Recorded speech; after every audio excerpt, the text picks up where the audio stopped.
Hello everyone, and welcome to this webinar brought to you by the Nazarian Center for Israel Studies at UCLA. I'm Dov Waxman, the director of the Nazarian Center and the Rosalind and Arthur Gilbert Foundation Chair of Israel Studies at UCLA. It's a great pleasure for me to introduce our guest speaker for today, Professor Jeremy Pressman. He's an associate professor of political science and the director of Middle East Studies at the University of Connecticut. He's held fellowships at Harvard University, the University of Sydney, and the Norwegian Nobel Institute, where he was a Fulbright Fellow. And he's previously worked at the Carnegie Endowment for International Peace and is a former term member of the Council on Foreign Relations. He earned his PhD in political science from Massachusetts Institute of Technology. Dr. Pressman is the author of 3 books: Point of No Return, The Deadly Struggle for Middle East Peace, which he co-authored with Jeffrey Kemp, which was published by the Brookings Institution Press in 1997, Warring Friends, Alliance, Restraint and International Politics, which was published by Cornell University Press in 2008, and most recently, The Sword Is Not Enough, Arabs, Israelis and the Limits of Military Force, which was published this year by Manchester University Press, and which Dr. Pressman will be talking about today. So I'm delighted to welcome Professor Pressman to this webinar. I want to encourage you all during his talk to send us your questions using the Q&A box at the bottom of your screen. I will be looking at those questions, compiling them, and we'll leave plenty of time for your answers to those questions. So please send them in. And without any further ado, let me turn over to our guest speaker, Professor Pressman. Thank you and welcome. Thank you so much, Dov. It's really a pleasure to be here with you at UCLA virtually, and really an honor. So thank you for the invitation, and to the Nazarian Center and to Jeff Daniels and Moore Resnick for help along the way. As you said, I'm going to be speaking tonight about my new book, The Sword Is Not Enough. And I think I want to start by suggesting the underlying premise of the book is that ideas help shape how politicians use foreign policy instruments. And that in particular, in the case that we're talking about, ideas about the effectiveness or ineffectiveness of different foreign policy tools are really going to affect the Arab-Israeli conflict. I think this has implications for foreign policy around the world, but the book is particularly focused on the Arab-Israeli conflict, and a lot of it on the question of Israel-Palestine. In this Arab-Israeli context, I describe 2 different ideas, one of which is the dominant idea that tends to shape how states to the conflict try and achieve their major goals. And then a secondary idea, or an alternative idea, that sometimes breaks through and is sort of the reverse, or I guess the opposite of that dominant idea. So in the dominant sense, the focus is on military force. And military force means different things to different parties in this conflict. It might mean deterrence, it might mean war, it might mean terrorism, it might mean armed struggle. So it can mean many different things to the actors in the conflict, but they share a dominant belief that it's the best way to achieve their goals. And I'll say more in a minute about what particular goals I'm talking about. At the same time, there's coupled with that belief about the greater effectiveness of military force and the utility of threatening and using military force in many important situations is an understanding or a concern about negotiations. And I'm not just talking about sort of general diplomacy, but particularly negotiations that could lead towards concessions or mutual concessions. Most actors embrace diplomacy in general. Sometimes actors convey threats through diplomacy. But when I suggest that there's a kind of denigration or a looking down upon diplomacy, it's particularly the kinds of negotiations that require states to concede, and sometimes to concede on some of their fundamentals as a way to try and get ahead, as a way to try and cut some kind of agreement with another party. So the dominant belief tends to be this general point that military force is the best route to pursue, and that negotiations that involve concessions are a danger, maybe a trick, and may undermine the state's security. In contrast, the major alternative, and we've seen this alternative belief break through sometimes. It could break through, a good example might be in the late 1970s with Egypt and Israel, when we see a turn with the United States' help towards diplomacy and mutual concessions. We could look at the Oslo process, even though that didn't ultimately lead to a resolution of the Israeli-Palestinian conflict. But in any case, at those moments, the major alternative belief is somehow able to poke its head out. And we see really the reverse. We see the parties embrace the idea of negotiations that involve concessions. It doesn't mean that the concessions are exactly symmetrical. They're often not. One party may give more than the other, but both parties ultimately come to the table and are willing to reshape on fundamental questions. At the same time, coupled with the preference or the emphasis on the utility of negotiations and concessions is a concern about military force, that military force can often backfire, that it can be destabilizing, and that it's counterproductive. It's not a pacifist position. It's not a rejection in whole of military force, but it's a much greater concern about military force and the possible negative consequences. Now, as I describe these two beliefs, sort of interrelated and opposite, I want to suggest that it's not just any goals that I'm talking about here. The emphasis in the book is on the fundamental goals that states are trying to achieve. Now, this is true of states. Some of them are also true of national movements, like the Palestinian National Movement. States are pursuing not only their national security and survival, they're trying to avoid existential threats. It's a question for the Palestinians of trying to achieve control of territory and independence. And in general, though, we think about security and survival as the fundamental goals of states and some other international actors. And those are the kind of big picture goals that I'm trying to focus on here, right? Of course, it's an oversimplification to say that states just have a choice between force and negotiations and concessions. And I concede that from the beginning. But the point here is to think about the big picture and how it affects some of those goals. There's probably, particularly on the negotiations point, also something to think about in terms of how negotiation scholars have talked and written about negotiations for decades. In particular, to think about what some scholars have called distributive and integrative goals, or we might just simply call, sometimes states are pursuing zero-sum outcomes where they have all the gains and they want to deny any benefits to their adversaries. And sometimes states are looking for win-win situations in negotiations. You gain and I gain, we both get something out of it. And I'm not concerned by the fact that maybe you even get more out of it. The fact that we both get something out of it is beneficial. And maybe that's one way to also think about the negotiations here, that for the dominant belief that tends to emphasize military force, it's not in opposition to any negotiations at all. It might even be support for negotiations that lead me to make gains and you to fall back. It's more a concern about a win-win situation where my gains and your gains happen at the same time. So with that, let me turn then to a couple of the chapters in the book that I'd like to talk about. To start with, I want to focus on two chapters that talk about some of the shortcomings of military force. Much of what the book is a critique of this dominant belief, right? Much of what the book is taking to task through historical case studies some of the leaders and countries and national movements that have relied on military force.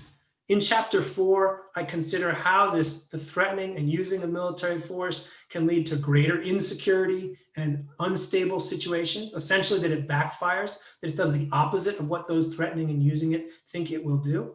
And then in chapter 5, looking at how this same emphasis on military force in the dominant belief can lead to missed diplomatic opportunities. Right? And to me, although these aren't the only shortcomings of this over-reliance on military force, I think they're some of the most important ones.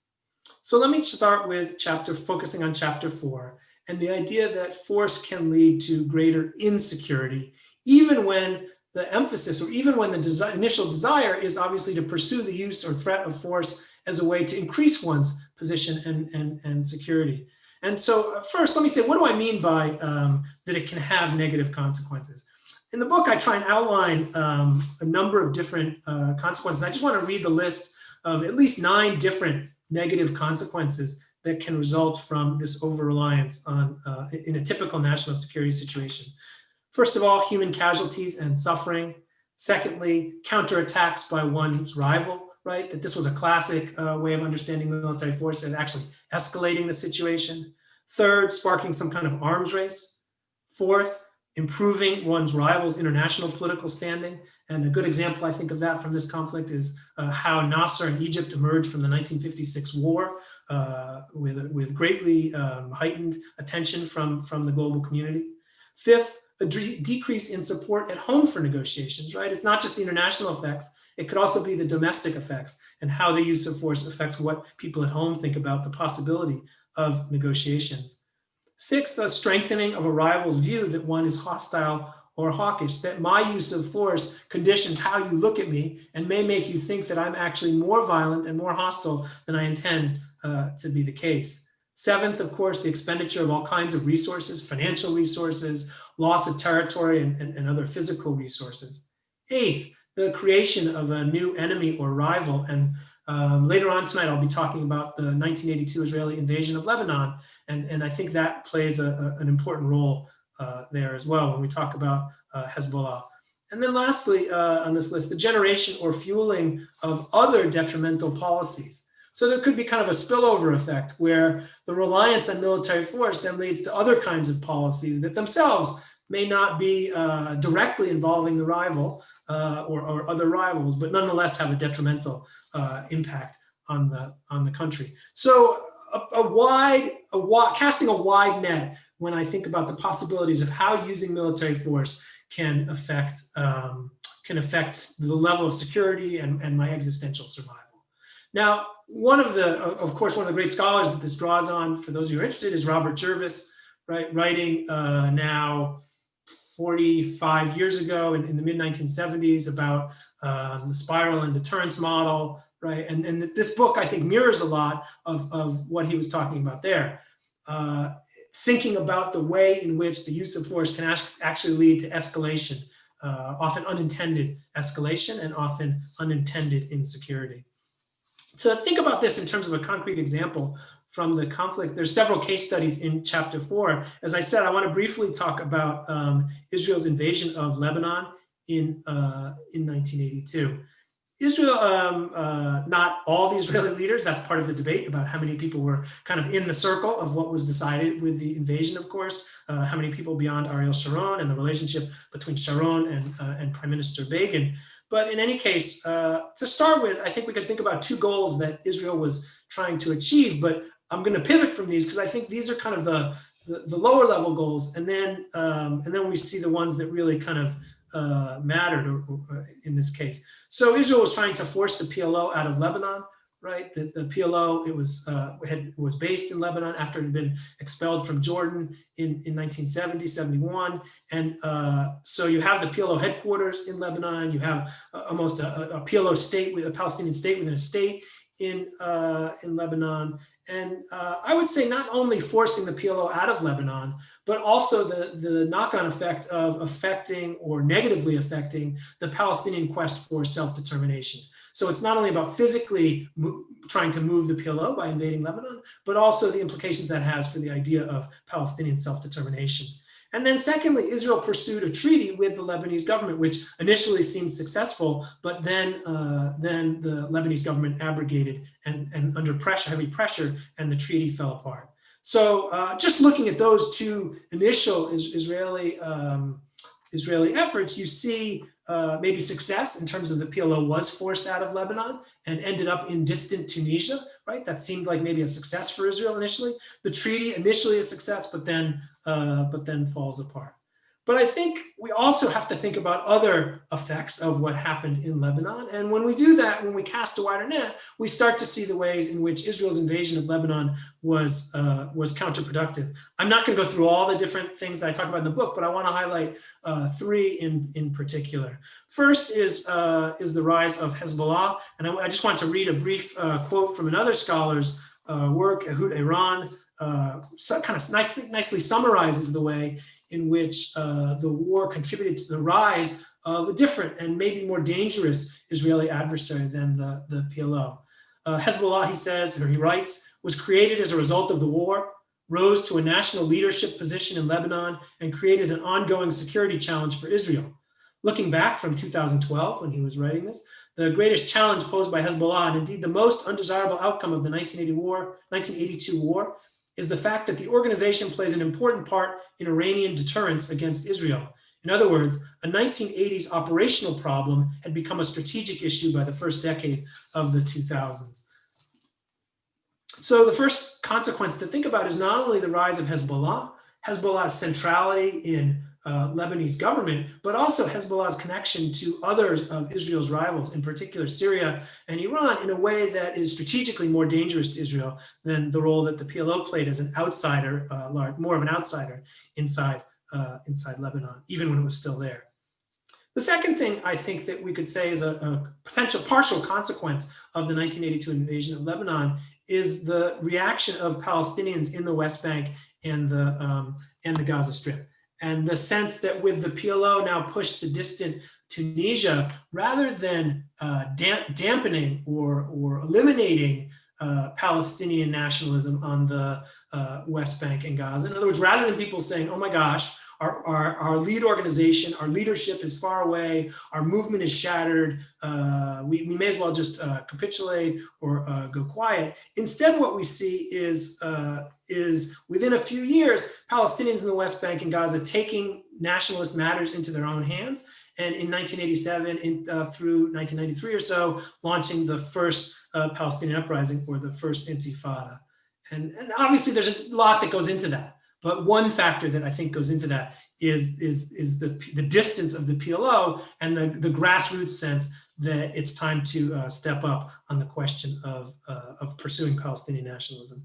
And then the third point I wanted to mention was the way in which the war emboldened Syria in terms of thinking about its military and pursuing strategic parity with Israel, and then also thinking about Syria in terms of its becoming stronger, perhaps in Lebanon, as a result of the PLO being pushed out. After all, if nothing else, Syria becomes allied with Hezbollah. And so now, with Hezbollah playing a major role in Lebanese politics over time, and Syria being allied to them, if nothing else, giving a window into Lebanese politics in a way that the PLO never achieved and never provided Syria. So my point is, when we take the whole picture into account, what we see much more is the way in which this not only didn't improve the situation for Israeli security, but in many ways made it worse. Even as we talk about it today, and sometimes tense relations, obviously, between Israel on the one hand and Hezbollah, Syria, and Iran on the other. Okay, let me next, in terms of talking about shortcomings, turn to the next chapter, chapter 5. As I said, this chapter looks at the shortcomings in a different way. The point here is to try and think about missed diplomatic opportunities and how the emphasis on force contributes to those missed diplomatic opportunities. First, I think we have to think about the understanding that often goes along with the dominant belief about the emphasis on military force and the disinterest in negotiations and concessions. And part of that I talk about in this chapter is about a belief that diplomatic initiatives, olive branches, are potentially dangerous, that they're potentially some kind of trick or ruse. You might think of it in terms of a Trojan horse. It looks good on the outside, but it contains a very dangerous secret that could be our undoing. And it was interesting to me, and I'll look forward to more scholarship on this in the future, but it's interesting to me that even there's at least some reports of how some Israelis, when Sadat in 1977, Anwar Sadat, the Egyptian president, announced that he wanted to come to Jerusalem to speak before the Israeli parliament when he announced that in November of 1977, that there were some inside the Israeli establishment who were concerned about, was this real? And I think it's both legitimate scrutiny, but in some cases, too much scrutiny could lead to a situation where because of your wariness about the rivalry, the military rivalry with another country, you're overly dismissive of those kinds of diplomatic off-ramps from conflict. And obviously, as we know in the Sadat case, Israel made a different decision, right? The Israeli government welcomed Sadat, and it led to a fruitful process and a peace treaty. But I think that risk is there, that risk of a trick. And there's also, I think, an intellectual piece to it, or a conceptual piece to it, that makes it kind of dangerous, or very difficult to disprove. Because on the one hand, if your adversary comes out and says they're going to confront you with force, or they want to attack you or destroy you, then you know obviously where they stand, right? And there's little ambiguity about that. But in this way of thinking, if olive branches are just some kind of trick, then there's no difference ultimately between when they say they want to destroy you and when they say they want to work with you and cooperate with you and negotiate with you. Because in that second situation, if you just see it as a trick, you're in a kind of non-falsifiable situation. No matter what they say to you, your inclination is that it's something dangerous and something to push back against, rather than something in the second case, of course, to maybe try and probe and explore and see what might be there with you. So it's a kind of conceptual effect that makes it very difficult to break through. In this chapter 2, it's chapter 5. In this chapter also, I have a number of short historical case studies, and I want to say a word about Israeli disengagement in 2005. So as many of you may recall, or this may be new to some of you, in 2005, Israel pursued a policy known as disengagement. Israel had 8,000 or 9,000 civilian settlers who were living in, I think, 21 settlements that it closed down in 2005. This was, again, as many of you know, very controversial in Israeli politics. The settlers in Gaza and elsewhere strongly opposed to it. But Ariel Sharon, who was the prime minister and had been a key architect and major supporter of settlements, his government decided to pull out of Gaza. And of course, this is against the backdrop of the second Palestinian uprising, right? A very violent, militant uprising, right? The central image for Israelis, I would say still to this day, is of Israelis being brutally blown up in buses, Palestinian suicide bombers, horrific human suffering as a result. So a particularly graphic and violent period in the conflict. But Israel did pull out its settlers from Gaza in August, September 2005. Now, Israel, what I want to emphasize in terms of thinking about missed diplomatic opportunities, Israel did this without a bilateral agreement with the Palestinian Authority. This was not a fully negotiated bilateral exit. There were some little aspects of it that were coordinated, but overall, this was very different from how the Oslo process had unfolded, where the negotiators would meet and ultimately there would be some document that they signed, whether it was Oslo 1 or 2 or Y or the Hebron Protocol or whatever it was. This was much more of an Israeli unilateral policy. And so from the start, maybe it was an opportunity that could have showcased how negotiations could lead to important change on the ground, but that's not how the Sharon government pursued it. After it took place, again, I'm not going to mention everything, but I just want to highlight a few other tidbits that show us what it means that it was a missed opportunity, and sometimes how particularly military force led or contributed to those little moments. So first of all, there was talk immediately after, even though Mahmoud Abbas, the then and now Palestinian president, and then Israeli Prime Minister Ariel Sharon did not meet to arrange and negotiate this beforehand. There was talk that after disengagement took place, they would meet to build on disengagement. And that meeting kept getting put off. September went, October went, November. The U.S. tried to help, but ultimately they didn't meet. And one of the reasons I think they didn't meet was that they couldn't agree on the sequencing as a kind of prerequisite, as the sequencing of what the next step would have to be. Because to the Israeli government, the next step had to be that the Palestinian Authority would focus on Hamas and would focus on disarming Hamas, right? And whereas for the Palestinian Authority and President Abbas, he was unwilling to move towards disarming Hamas and instead wanted to try and integrate Hamas into whether it was the Palestinian Authority or other arms of the Palestinian national movement in a way that would be less confrontational and less violent and less probably damaging to the fabric of an already somewhat split Palestinian society. And so unable to decide how to handle Hamas militancy, was probably one of the factors that contributed to their inability to agree to come to a meeting. And so you lose the high-level meeting between the top leaders of the two countries, but you also end up highlighting a kind of fundamental difference between them about how to deal with Hamas and the armed struggle against Israel.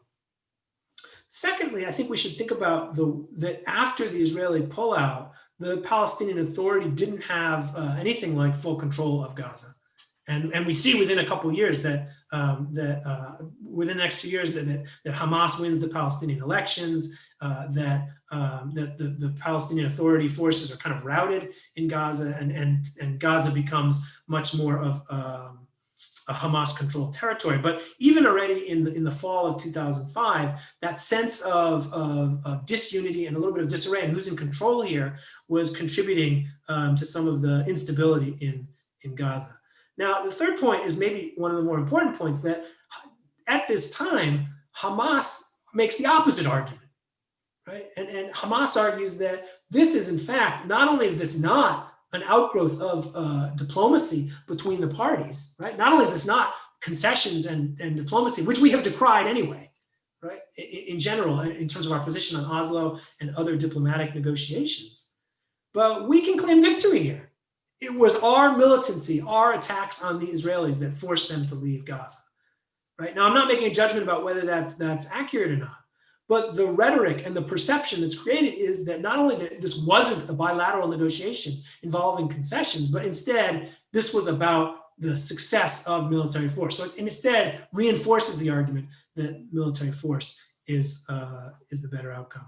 And then finally, just again, this isn't everything, but to think about the economy getting worse in Gaza, not better, and especially because of the tight border control that Israel, with Egyptian cooperation, maintains for much of the following period, right? And so the coercive way in which Israel controls Gaza, arguably for security reasons, leads to the weakening of the economy, something that's continued to this day. Again, not a ringing endorsement for disengagement as something that had changed things for the better. So it's one of the cases here to think about. I also talk about, for instance, the Arab Peace Initiative and as another potentially missed diplomatic opportunity. I want to say a word also about one objection people sometimes have to this argument, which is that maybe I'm assuming that this is too, maybe I'm making assumptions that diplomatic breakthroughs are too easy, right? Bargaining is very hard. Domestic politics can make a mess of leaders who are trying to negotiate their way out of a long-term rivalry, as Israeli and Palestinian leaders have tried frequently over the last 30 years. And I guess what I would argue back against that is that I think it downplays the power and political capital of leaders. I take that point when we have a particularly weak leader. And maybe that's true sometimes, that there have been weak leaders who don't have a lot of political resources.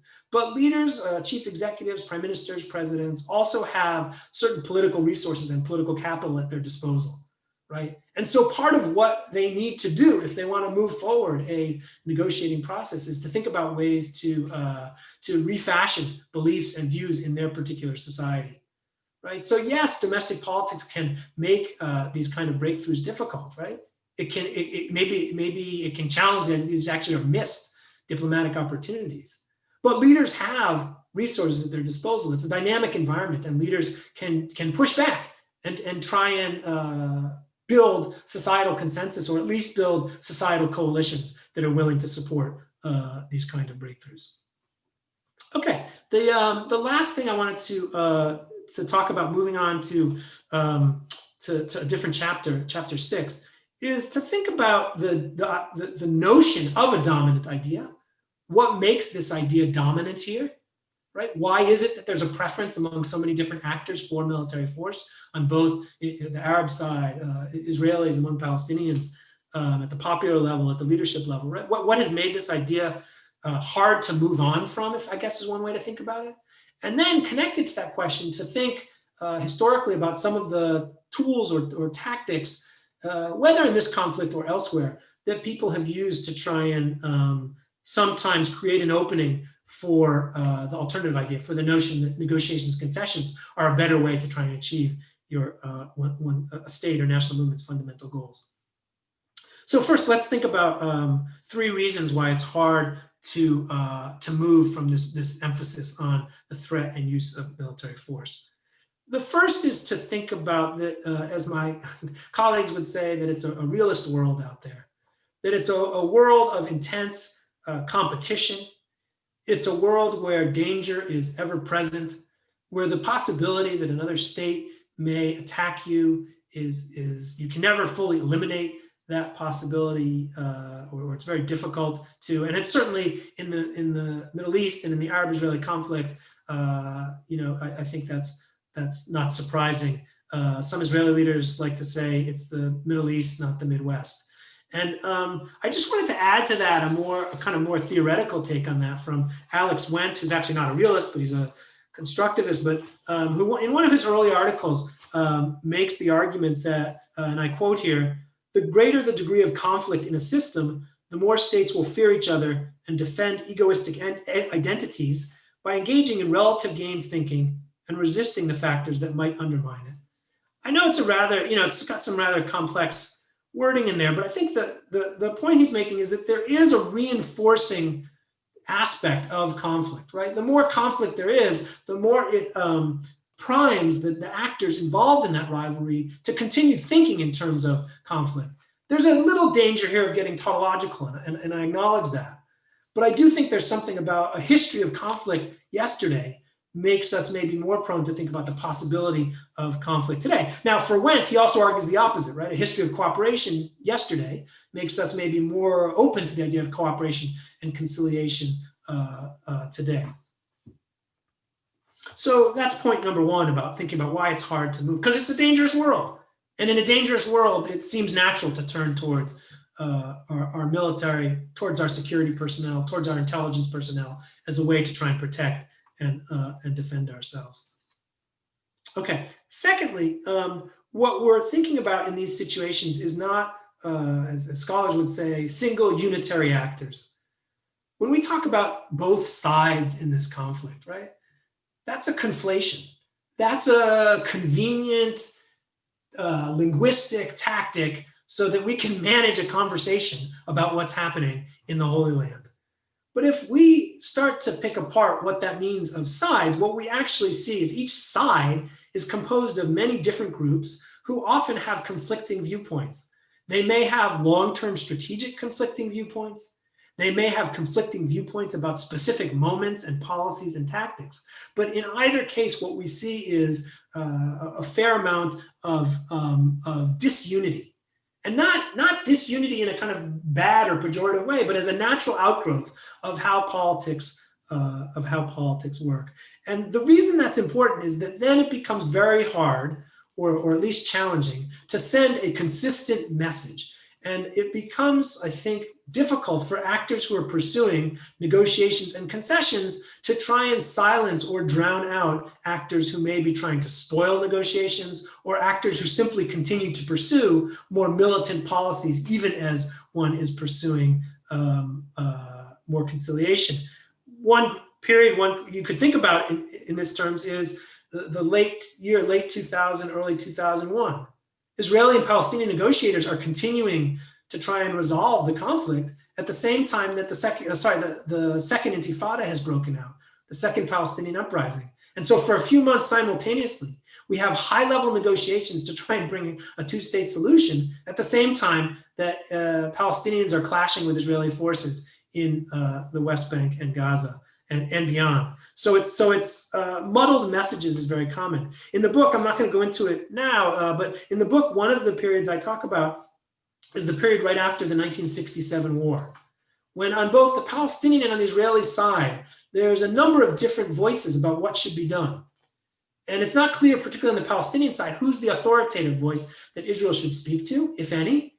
And it's not clear on the Israeli side what Israelis think and leaders think about what should be done with the newly occupied territories, in particular with the West Bank. And so it becomes difficult in those situations to try and find one single diplomatic pathway and what the concessions are when the voices are muddled, competing with each other. And sometimes some of those voices are often intentionally pushing policies that are not favoring concessions and that are more favorable towards the continued reliance on military force.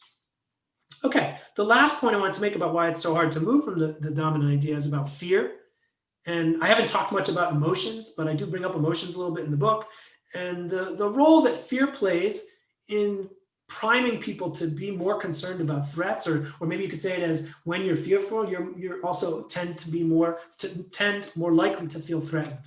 And there's interesting research, Asher Aryan's done some, others as well, that looks at what kinds of policy choices people are willing to support depending on the level of fear, right? So people who tend to be less fearful of their adversary tend to be more supportive of the idea of pursuing peace negotiations, was Aryan's research, whereas people who feel very threatened, right, is more correlated with lower support for peace negotiation. So it's not just the role that fear and then the threat that follows from that plays in kind of my emotional health. It's also how that fear and those emotions can then affect the policy choices that I am or am not willing to endorse. Now, as I mentioned earlier, sometimes it happens anyway. Sometimes this alternative belief that states should try and achieve their fundamental objectives through negotiation, sometimes that prevails. In the late 1970s, in the 1990s with Oslo. It may not always succeed, but at least it gets a moment to try in the 1990s.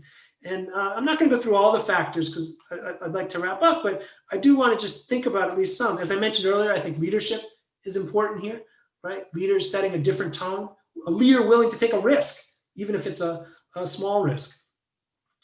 External mediation, right? And the role that whether it's the United States or Norway or others have played can be important, right? It can also, external mediation can be important not only for what happens at the table, but also for backstopping the parties and providing them some of the cushion so that they can take these risks.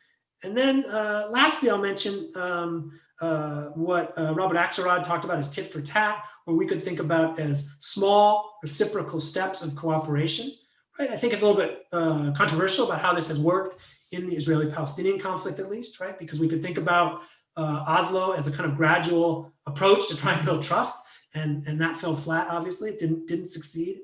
But there are other situations where perhaps small concessions can help build trust that could be useful as parties move towards bigger concessions. So there are reasons why that you could have these breakthroughs. There's some others as well that I discuss in the book, but it reminds us, I think, that I don't mean to, or let me say it this way. It reminds us in the book that these ideas are dynamic, right? I'm not trying to suggest here that what's dominant and what's the dominant idea today is locked in to always be the dominant idea, right? People from the grassroots to the leadership level have some agency, right? They are affected by the events that are happening around them. They're affected by the history that has shaped this conflict. But people do retain some agency, and through that agency, over time, it is possible to see how these ideas can change, or at least temporarily, what's dominant and what's alternative may shift. So I'll stop there, and I'm happy to open it to comments and questions. Thank you very much, Jeremy, for that fascinating presentation. I want to encourage our audience to keep sending in the questions, and I will turn to them in just a moment. But I'm going to take the moderator's prerogative and pose a question to you myself, or rather, since many of my students are in the audience, and one of the things I've been telling them is to, in making an argument, also make the counter argument and think about the counter argument. So I'm going to present the counter argument because what you've argued is, as you well know, kind of contrary to the, let's say, prevailing conventional opinion among both Israelis and Palestinians today. Israelis believe that that force has been useful, and in fact, if anything, the kind of popular opinion in Israel is that it hasn't been used enough or as decisively. They want more use of force, not less. And Palestinians in recent years have, in terms of at least opinion polls, seen an increase of support for returning to the armed struggle as opposed to pursuing diplomacy. If we were to take this kind of long view, as you do in your book, over the course of the conflict, couldn't one make the argument that for both Israelis and Palestinians, historically force has been affected? I'm just going to throw out a couple of examples. Israel's borders. If in the war of 1948, to Israel's war of independence, led to Israel to increase the size of its territory, to capture more territory, and the territory it gained has become the territory that's accepted, the so-called Green Line. So Israel kind of gained some territorial buffer through going to war, which it would not have. And similarly, we may say that if there is a peace agreement that's based around the Green Lines, that would also be modified according to Israel's gains in 1967. So territorially, at least those on the Israeli right argue that actually Israel's borders more or less will reflect to some extent territorial gains that have been attained during war.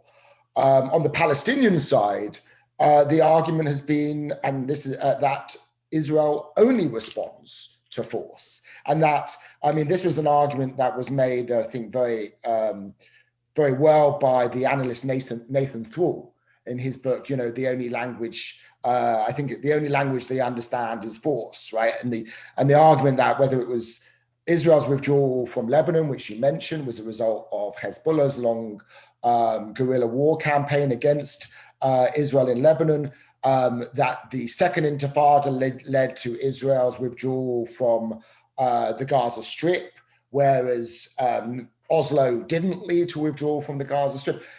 So the concessions that Israel has made has been in response to the use of force. And I'm going to just tack on a question from Ambassador Daniel Kurtzer, who is here in our audience, former US ambassador to Israel, because I think his question kind of speaks to this as well. So I'm going to just read you this question. How do you explain Israel's different reactions to different actors who engage in violence or force? So the withdrawal from Lebanon in 2000, after 18 years of Hezbollah violence, right? Without any tangible gains, Israel withdrew from Lebanon, as I was saying. The prisoner exchanges with Hamas, after Hamas kidnappings, again, Hamas kidnaps Israeli soldiers, Israel gives back Palestinian prisoners, whereas the PLO, which renounces terrorism, which renounces the use of force, has little to show for it. Okay, so plenty on the table. Let me start with Ambassador Kurtzer's question. So to me, I think at least one factor I'd want to pay attention to is the nature of the demand and what it is exactly that one party is giving up or what one party is demanding. Ultimately, Israel could pull out of southern Lebanon because Israel did not view southern Lebanon as an integral part of the definition of the state of Israel. And that's fundamentally different today than how most Israeli Jews, I would say, view the West Bank, right? So I think that the one part of what's going on in terms of these different reactions or the different willingness to concede or not has to do with the nature of what's in dispute. And, another way to think about that, I guess, is, think about those who've worked on divisible and indivisible issues and what goes on there. The other thing I'd say is that sometimes it's going to depend on the viability of what other political or diplomatic options there are. And to the extent that those options have been discredited, it may be that states are more willing to stick with a military option. To the extent that those other diplomatic options seem more appealing, at a given time, a state may be more willing to step down from military force. And then in terms of thinking about your counter argument, so let me say a few things. So first of all, that's exactly what I'm reacting to, right? I'm reacting to exactly that argument and trying to challenge it. So absolutely, I can confirm that is the counter argument because that's what I'm trying to react to. But I guess I want people to think about a spectrum, and I'm going to put myself in the middle of the spectrum. On one end of the spectrum is exactly the argument that you outlined.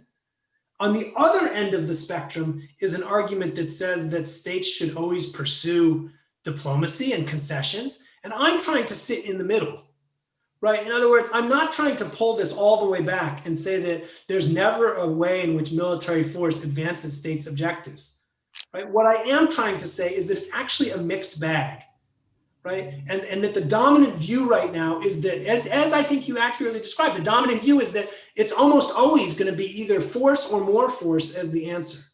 So I'm not pulling it all the way back. I'm simply saying that argument coexists with moments when diplomacy needs to be needs to be pursued. And I think, one way to think about it is that it's not like it's not a finely tuned or the reliance on military force is not a finely calibrated machine.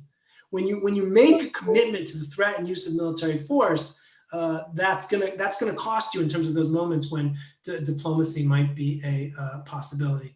1948 is a nice example. So you presented the Israeli side of it, and that I can see why that fits that particular argument. But from the perspective of the Palestinian Arab side, right, the decision not to embrace UN diplomacy, not to embrace concessions, led to a tremendous catastrophe that Palestinians are still facing now, 70 plus years later.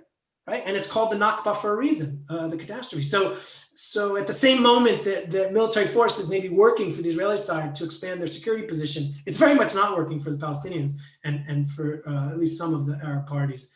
I won't say a lot about Nathan Thrall's book, other than just to say, I think one thing, if people really wanted to bore into it, they could think about is he and I have pretty different understandings of what military force is. I would say he has a much more expansive view of it. That really includes things that are just general pressure, like diplomatic pressure.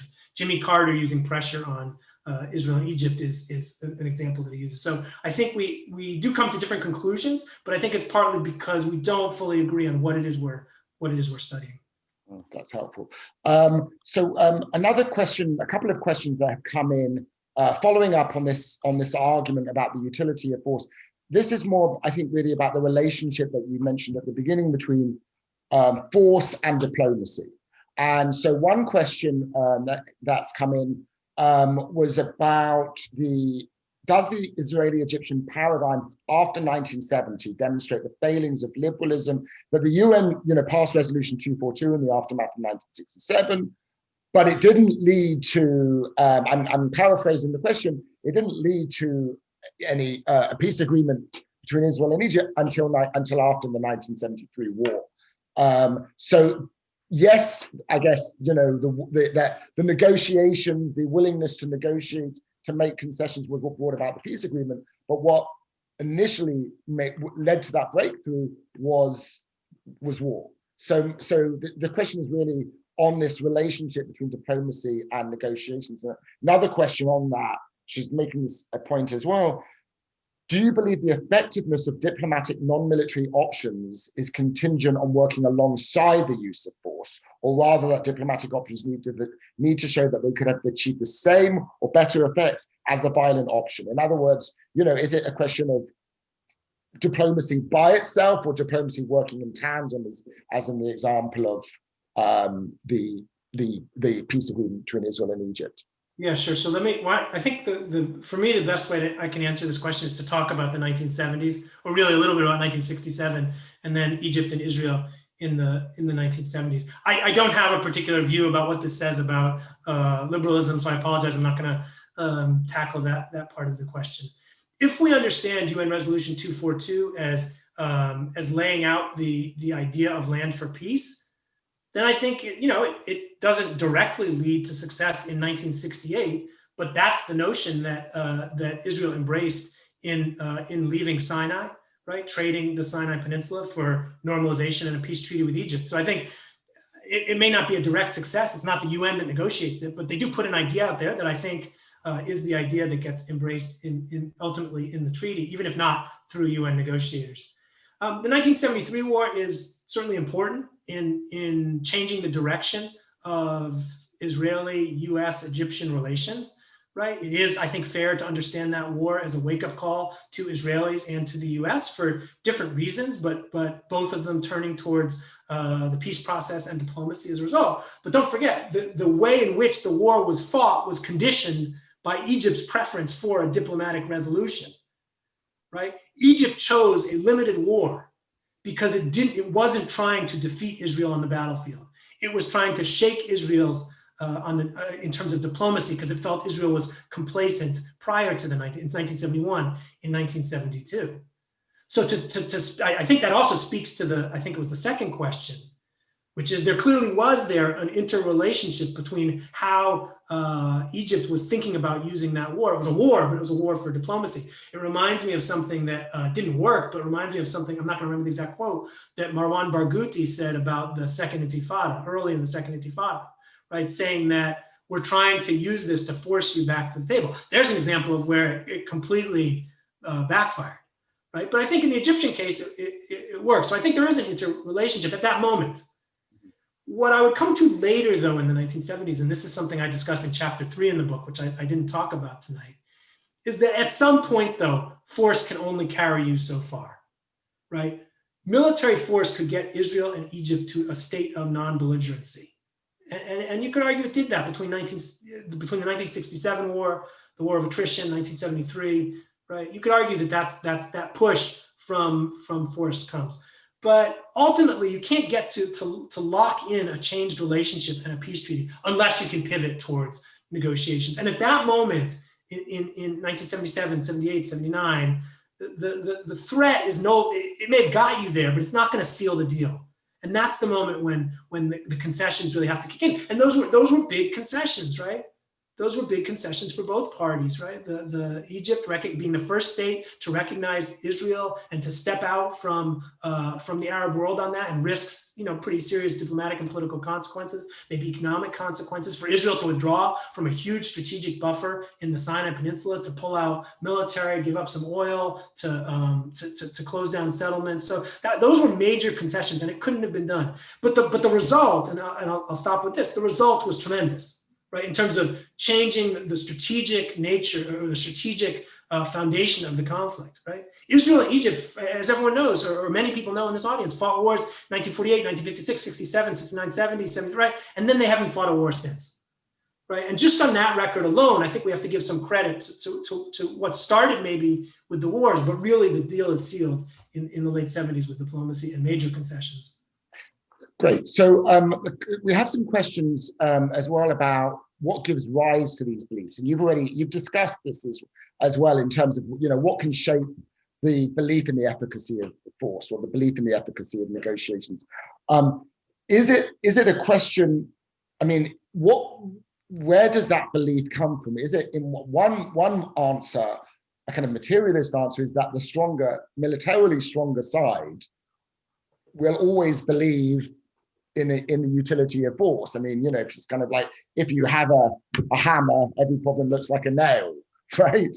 And we've seen this in US foreign policy as well. So in the 1930s, going back to the example of the conflict, in the 1930s, where it was the Zionist side looked like the weaker side, likely in a violent conflict, they were willing to accept various proposals that were touted by the British. But as the Israeli side later became the more militarily powerful side, then they believe in the efficacy of force, and the Palestinian side, start to support negotiations. So in other words, can this argument, is this belief coming from cultural factors, leaders, as you've said, public opinion, or is it a response to the actual military balance of power?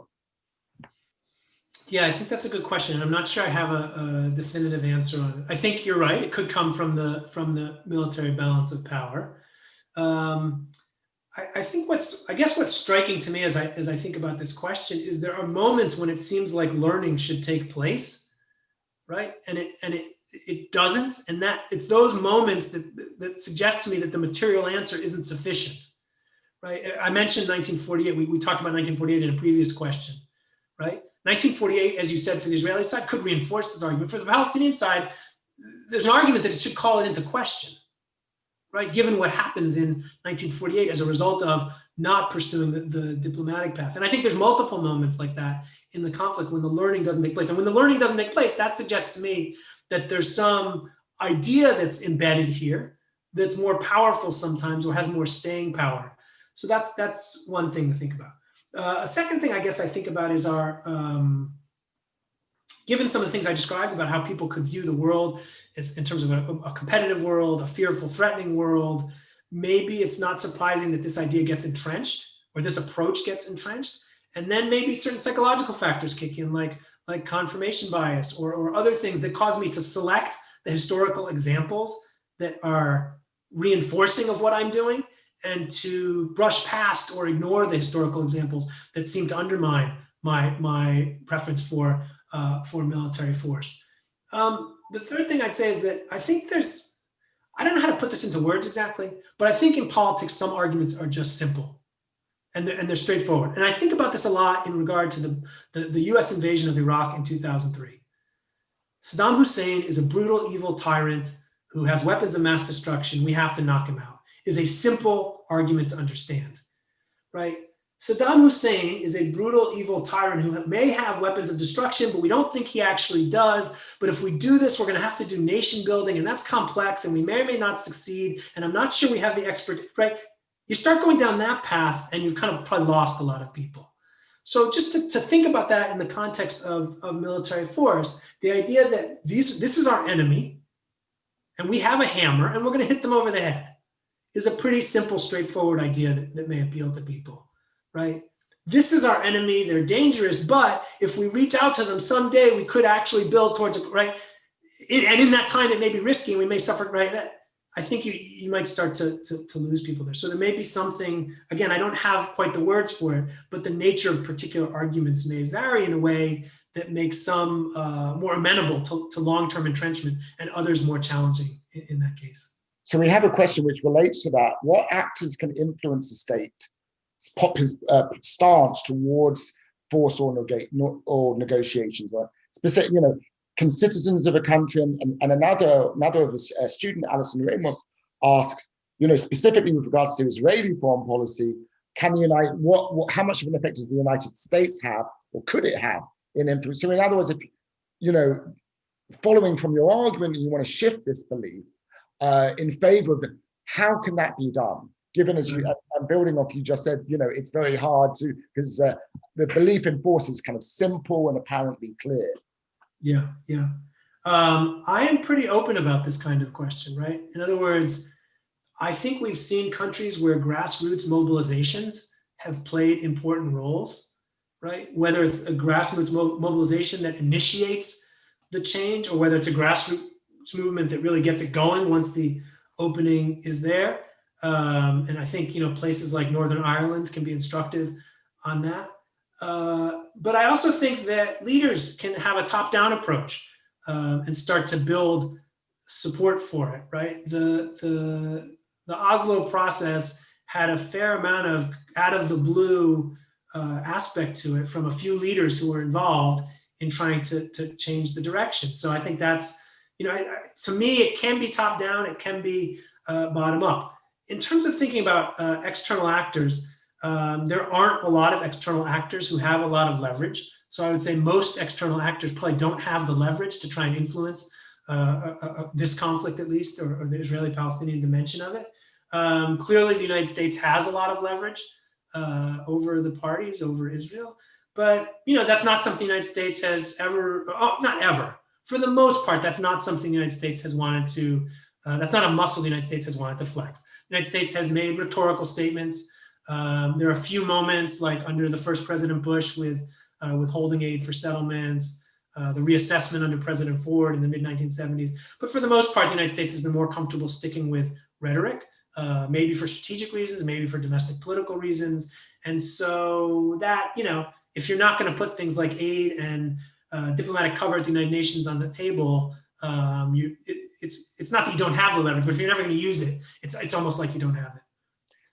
Thank you. So a couple more questions now about, I guess, who you can negotiate with. I'll put it like that. One question from Martin Klempner asks, the challenge of negotiating with a group such as Hamas or perhaps Islamic State, when the act of negotiation, sitting down with them, can confer legitimacy on that group and a kind of recognition of it, which can actually empower the group. So there's a cost to negotiating in this case.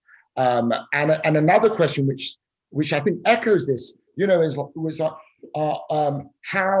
what happens if your enemy, or in this case Hamas, for example, are express an ideology that is eliminationist, right, or or support tactics of terrorism, again, how can you negotiate? So this is the argument in some ways that there are both practical and moral limits, right, to with whom you can talk to.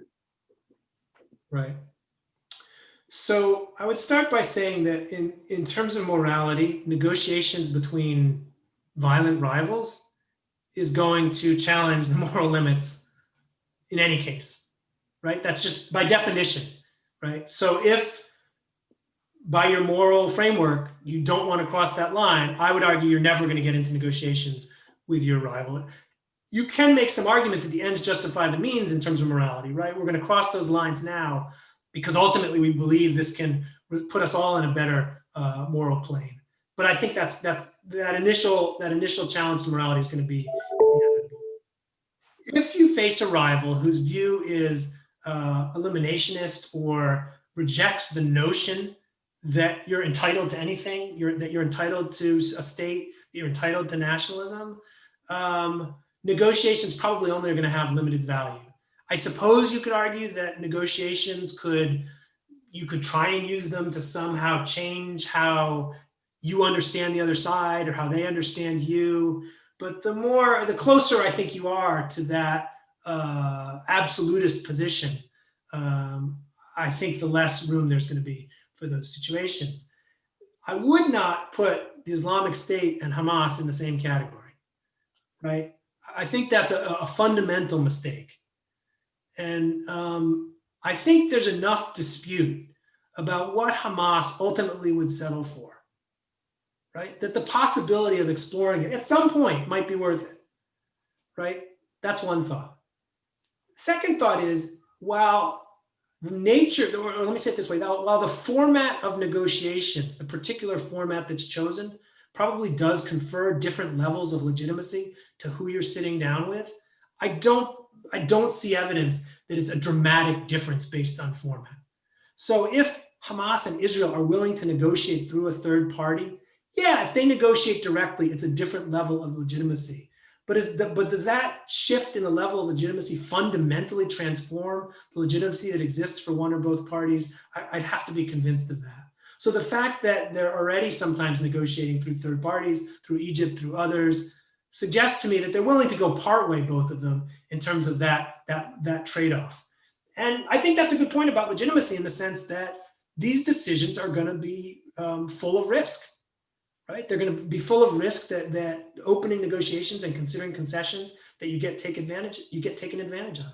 And I think that's partly why sometimes people push these ideas like tit for tat or small reciprocal cooperation to really try and feel out the other side and test the other side, so they don't make too big a concession or have too big a fall before. But we've seen the risks of that too. So of course there are going to be risks, and yes, there are going to be costs. The question is whether you think that you can see a different kind of pathway and a different kind of future. And it's very difficult to do that if you're locked in. If 50 years from now, right, Hamas and Israel are still where they are today, right, and we're still making arguments about, but they can't negotiate because of legitimacy, I would argue that there's probably other costs that have been paid that are much bigger than that one. So of course, just to kind of put the argument that those on the Israeli right have made with regards to Hamas, and probably some of the hardliners of Hamas have made, that the issue isn't that force isn't useful, it's that liberals or the international community or international lawyers don't allow Israel, in this case, to use its force sufficiently. And in other words, the problem is that if and I think the strategist Edward Luckback made this argument that basically Israel should be allowed to win. It's got the power militarily and should therefore, and I think some in the Trump administration have been sympathetic to this view, that the problem is trying to bring about an outcome that's not decisive victory, and maybe that would be the most stable approach, as it was during World War II, where the United States insisted upon decisive victory, the complete unconditional surrender of Germany and Japan, and that allowed for post-war peace. Whereas this kind of not being allowed to fully use all the military force at your disposal ends up neither side really achieves its goals. Yeah. Interestingly, it reminded me of a different kind of, it reminds me of a different article, an argument that Lustig makes, not about just the Arab-Israeli conflict, but about the Middle East as a whole, an article he wrote years ago in International Organization, right, where he talks about why isn't there a great power in the Middle East, right? And one of his arguments is exactly along these lines, because at the moment when the Middle East would have had those wars and fights to consolidate and build that great power already, not only were there already great powers that prevented them from doing it, but there were all kinds of laws and international norms that prevented. And so I think it echoes that same argument that you're making, or you're echoing, or sorry, you're paraphrasing of others. I guess in some ways I'm sympathetic to that argument, not in endorsing it, but just in saying that the more you move towards decisive use of force, right, or total use of force, the less I think my argument is compelling, right? In other words, if you were talking at the extreme of genocide or ethnic cleansing, yeah, I think if you wipe out your adversary, right, there's not much to be said for there's a long history of thousands of years of history where if you wipe out your adversary, that might be the end, right? And teaching students about Thucydides, right? So at that extreme, yes, I would almost not support. I wouldn't support it, but I'm sympathetic to that notion that it might achieve what it wants. You have to think about what the costs are, right? And think about why it is that the world has turned against that as a possibility for resolving conflicts. But yeah, that's kind of that puts it, I think, on a different plane than the historical examples that I'm talking about in the book, for the most part. A question that's just come in from my colleague Maura Resnick, on whether in the case going back to the Arab-Israeli conflict, does it make a difference if we're talking about democracies or not democracies? I mean, is this kind of echoes the democratic peace theory that if there are two democracies where therefore maybe negotiations and concessions, public opinion, etc., may come into play, does that matter? Does the fact that these are not conflicts between two democracies, does that make a difference in terms of the utility of force or the utility of negotiations between democracies or non-democracies? Yeah, interesting question that I probably haven't given enough thought to, about kind of the interaction between the type of government and how these different policies would work in rivalries that have different combinations of governments. Yeah, I mean, democratic peace theory would lead us to expect that if these were democratic states, that the relationship would look different. And so I'm not sure I have much more to say on that, but I think it's an important thing to think about how the government type might affect these kind of relationships and these kind of choices about what policies to use towards each other. So as a final question, just to bring it up to the present day, if you like, we in terms of trying to then push this argument forward and see it adopted. What would you say if you're given an audience with Prime Minister Netanyahu or President Abbas or indeed President-elect Biden on how to resolve this conflict, especially in light of the recent, we've had these normalization agreements. I'm not going to call them peace agreements, but about the utility of negotiations and concessions at a time when it seems there is the belief in that has tanked. Yeah. Well, I think I'm glad that you mentioned the normalization agreements, Israel, Bahrain, Emirates, etc., because I think that's actually a useful moment. I mean, I've written that I think that some of the historic hype, these are grand historic hype, is hype. They're important. They're modest diplomatic achievements, but they're not the be-all and end-all of the conflict. However, I think they are useful to remind parties to the conflict that things can be achieved through negotiations and diplomacy, right? It's not fully clear yet, I think, what the concessions are, although we're seeing some of that.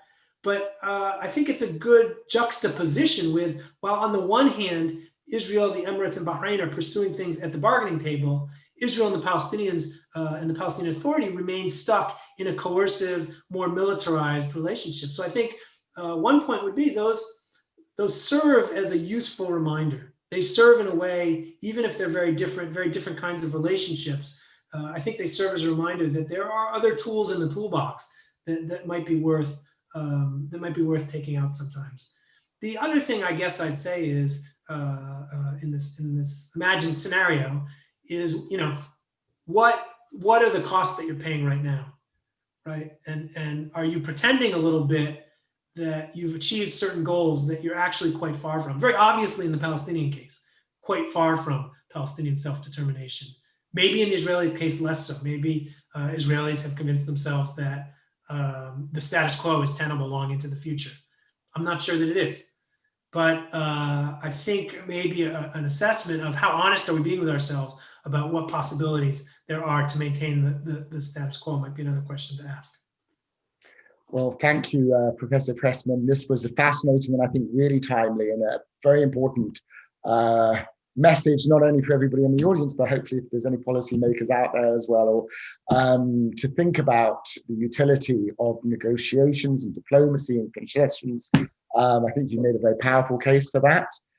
Thank you so much for joining us, and thank you all for joining us this afternoon. I want to remind you that this will be also available on our website as well as on YouTube, so you can share it with your friends and family and get others to watch it. And I want to also encourage you all to come again next Tuesday, where we'll actually be hearing from another professor at the University of Connecticut, who is Sarah Weiland, who will be discussing her new book, Fighting for Dignity, Migrant Lives at Israel's Margins. So please join us for that next Tuesday. Thank you again, Dr. Pressman, and go out and get his book. See you all soon. Take care.